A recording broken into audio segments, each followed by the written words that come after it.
Hello friends, आपका भाई Dharmveer martial आपके साथ एक बार फिर ज्ञानवर्धक वीडियो लेकर आपके साथ। बहुत सारे लोग इस बात की चिंता करते हैं कि एक ही संस्था में क्यों ना धार्मिक और सामाजिक कार्य करने के लिए एम्स और ऑब्जेक्ट लिखे जाएं, लेकिन बहुत सारे लोगों को पता नहीं है कि ये कैसे लिख सकते हैं।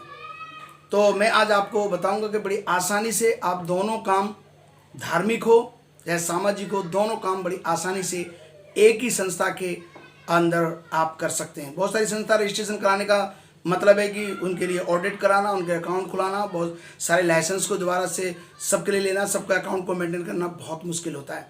इसलिए मैं आपका भाई आपके लिए ज्ञानवर्धक वीडियो लेकर एक बार फिर आपके सम्मुख हूँ। मैं ऐसे पॉइंट आपके बीच में रखूँगा कि जिससे बड़ी आसानी से आप सामाजिक और धार्मिक काम एक ही संस्था के माध्यम से कर पाएंगे और उसमें किसी भी प्रकार का लाइसेंस आपको किसी भी डिपार्टमेंट से लेने में आपको कोई ऑब्जेक्शन ना तो आपके एम्स एंड गोल्स में आएगा, ना ही आपके सोच लीजिए कि आपके जो आप रूल्स और रेगुलेशन बनाएं उसके अंदर आएगा।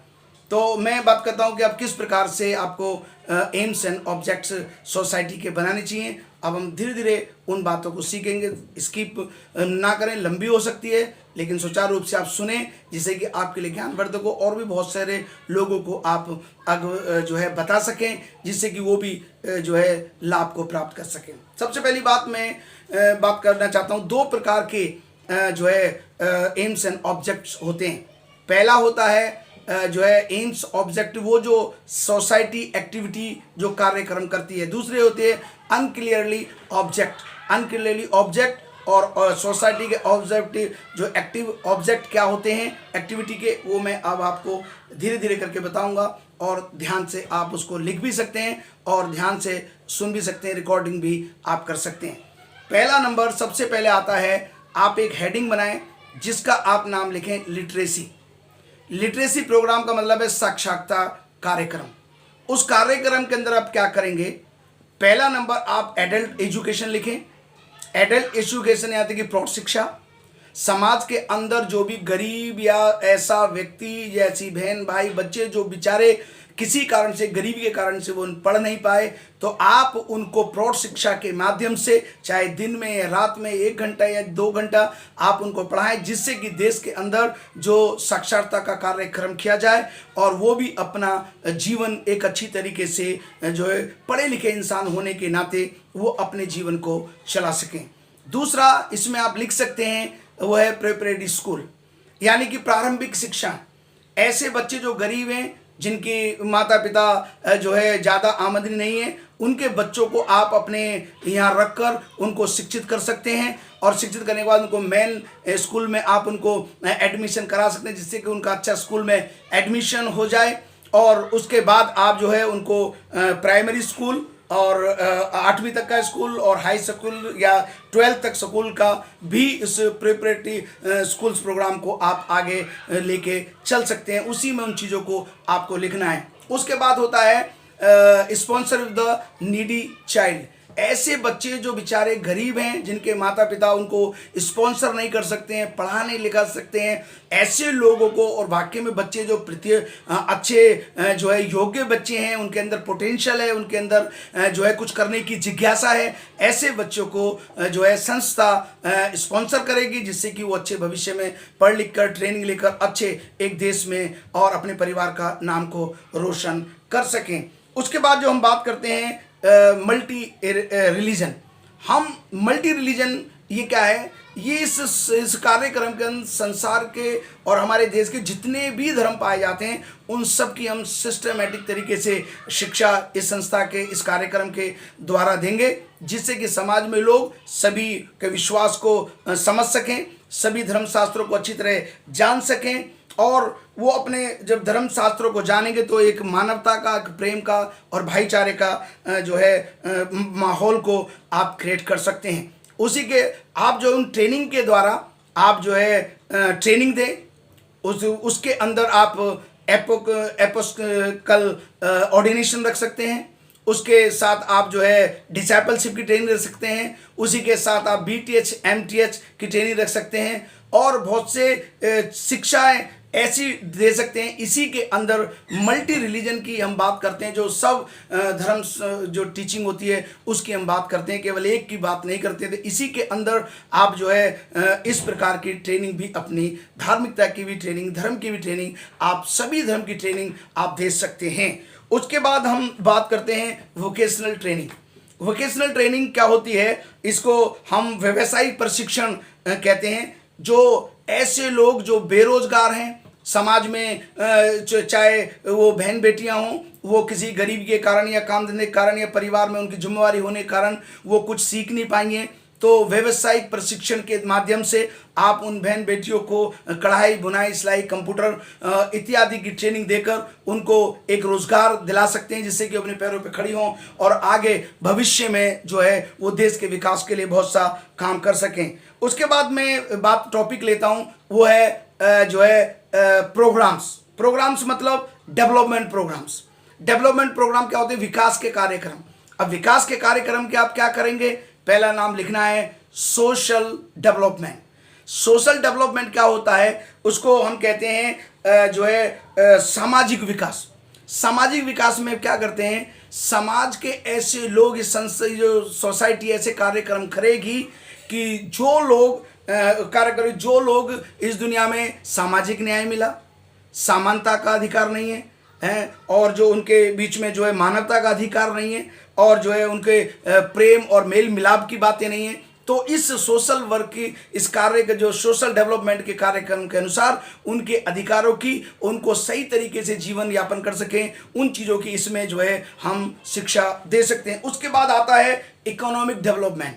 इकोनॉमिक डेवलपमेंट क्या होता है? ऐसे लोग जो घर बैठे ही कुछ ना कुछ रोजगार का प्रशिक्षण ये सोसाइटी देगी, जिसके द्वारा जो है उनके सूक्ष्म जो इकोनॉमिक आर्थिक होती है, और या रोजगार के द्वारा लोगों को ट्रेनिंग देंगी कि उनका जो है रोजगार हो सके, बेरोजगारी खत्म हो सके, और वो धीरे धीरे करके पैसे, जैसे कि सेल्फ हेल्प ग्रुप है, छोटे छोटे घरेलू उद्योग की ट्रेनिंग दे सकें, जिससे कि उसमें समाज में एक अच्छा विकास का कार्य हो सके। उसके बाद मॉरल डेवलपमेंट।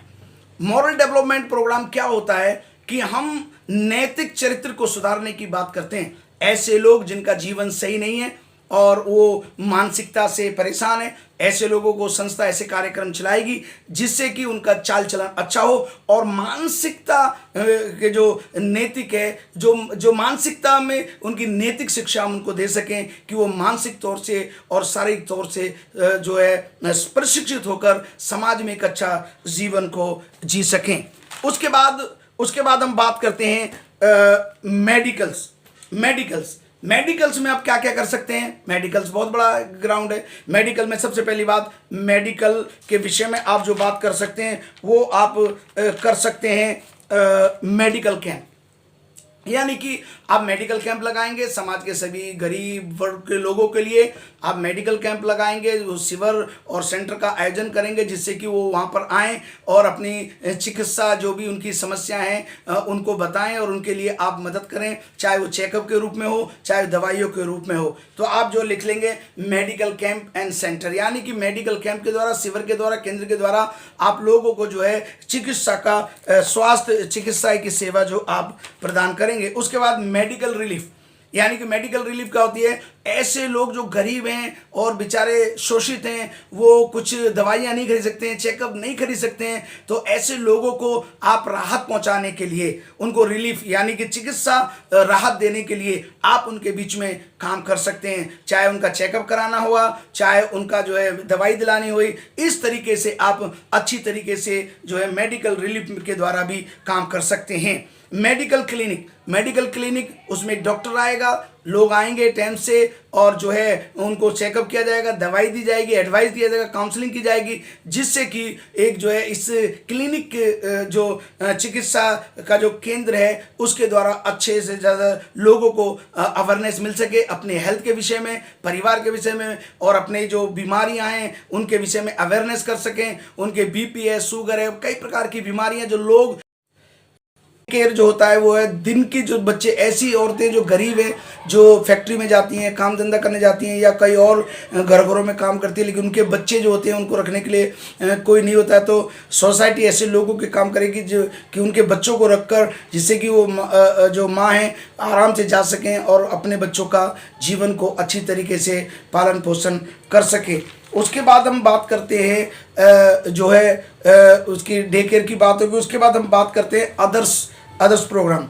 अदर्स प्रोग्राम में आप क्या डालेंगे, वुमेन अपलिफ्टमेंट है ना, फॉर सोशल जस्टिस, यानी कि सामाजिक न्याय ऐसी महिलाओं के लिए, बढ़ाव के लिए जो बेचारी आशाहीन है, समाज में कोई उनको जो तिरस्कार किया गया है, समाज में कुछ गरीब हैं, कुछ काम कर नहीं सकते, ऐसी बहनों के लिए उत्थान का कार्य जो है हम सोसाइटी के द्वारा करेंगे। उसके बाद लेक्चर में आप क्या डाल सकते हैं, उसमें आप डालेंगे गेट टुगेदर करेंगे, कॉन्फ्रेंस करेंगे, हम जो है प्रेयर मीटिंग चलाएंगे और वर्शिप सेंटर चलाएंगे, मेडिटेशन सेंटर चलाएंगे, सेमिनार चलाएंगे सभी के उत्थान के लिए।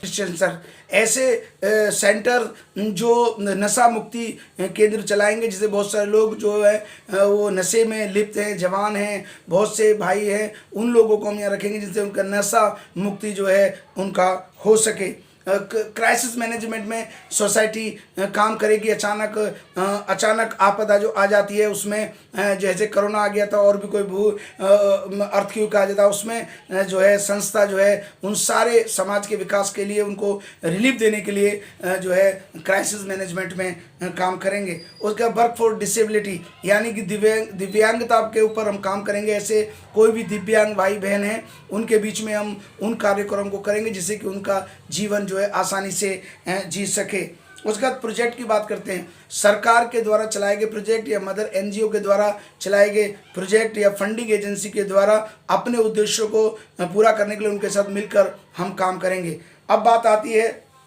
अनक्लियरेंस ऑब्जेक्ट की। उसमें सबसे पहली बात दान के विषय में लिखेंगे।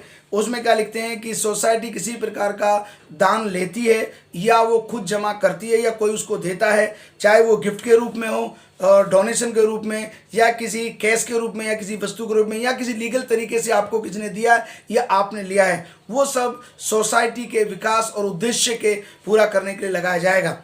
दूसरी बात इसमें आती है कि सोसाइटी अगर कोई प्रॉपर्टी लेती है, खरीदती है, लीज पे लेती है, रेंट पे लेती है, चाहे वो अचल संपत्ति हो चाहे चल संपत्ति हो, वो जो है केवल जो है उसके उद्देश्य के जो एम्स और ऑब्जेक्ट हैं उनके उद्देश्यों को सोसाइटी के मेमोरेंडम के अंदर लिखें, उसी को पूरा करने के लिए उसको जो आय है उसको जो है इस्तेमाल किया जाएगा।